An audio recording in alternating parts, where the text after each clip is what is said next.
Эрчим хүчний яамны захиалгаар Жоко орчмын төв магистрал дулааны шугамыг шинжлэх ажил энэ сарын 11-нд эхэлжээ.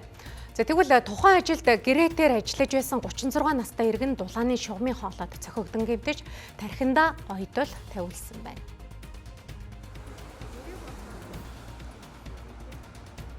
За.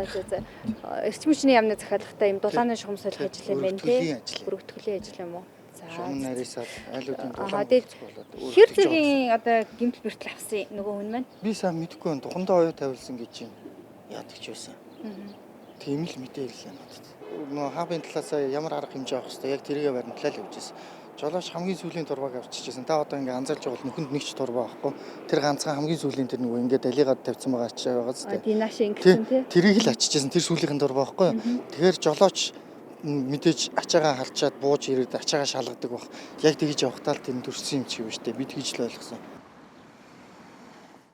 За осод бол яг энэ хэсэгт тусан тодорхойлбол 36 настай иргэн энэхүү турбааг бол одоо ачих явцдаа одоо цохигдсон одоо тархиндаа бол 2 оёдол тавиулсан гэдгийг бол бас тухайн ажлыг гүйцэтгэгч компани зүгээс бол мэдээлж байна.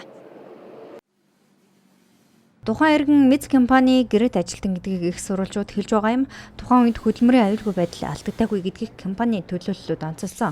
Тус хэсэгт дулааны шугам хоолой солих ажил явагдаж байгаа бөгөөд 10 дугаар сард дуусах төлөвлөгөөтэй ажиллаж байгаа юм. Уран дулаан цаг эхэлсэн энэ өдрүүдэд дэд бүтцийн ажил эд өрнөдгөө.